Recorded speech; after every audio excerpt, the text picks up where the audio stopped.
My name is Kim Lowry, and I'm a board certified sports dietitian with Houston Methodist. In my personal time, I'm an avid runner and have a passion for both half and full marathons. And today I'm here to give you some tips for hydrating before, during, and after your run. Being hydrated for runners is important for a number of reasons. One is it does improve your muscle function. Your muscles are working really hard.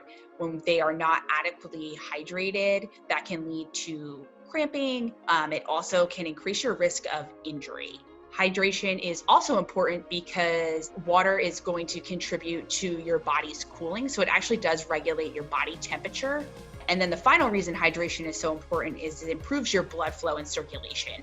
So while you're running, your blood flow needs to be redirected to those muscles because they're going to be using a lot of energy.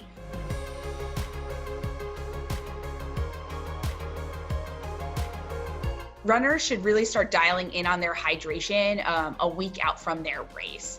A baseline would be for males to consume 3.7 liters of fluid daily and females to consume 2.7.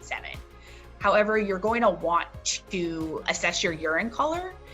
Your urine should be a pale yellow, almost like lemonade. That's going to indicate that you are adequately hydrated. If it is clear, that's a sign that you're actually overhydrated. And then if it's dark yellow, that's a sign you're dehydrated.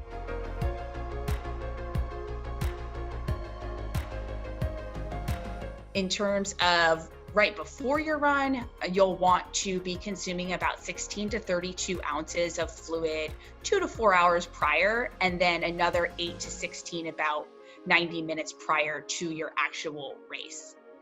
Things that you'll want to avoid will be caffeine and alcohol. That tends to dehydrate you and will not be good for your performance on race day.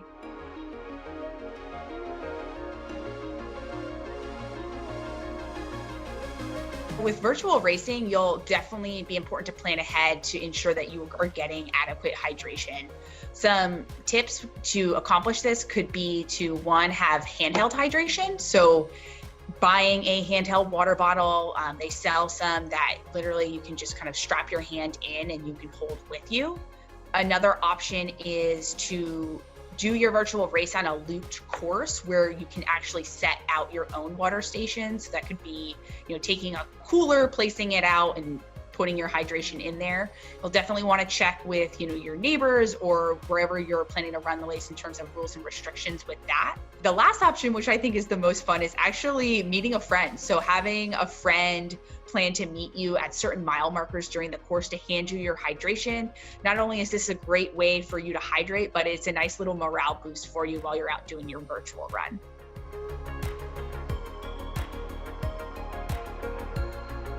Hydrating after your marathon, you're going to want to aim for 24 ounces of fluid for each pound of body weight that you lost.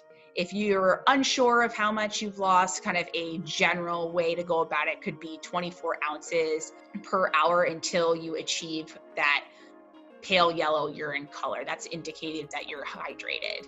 You'll also want to consider not just fluid, but also to be consuming electrolytes, especially sodium. So what that does is it actually helps the absorption of the fluid. Oftentimes runners just start chugging water and they find that they are actually having to use the restroom a lot.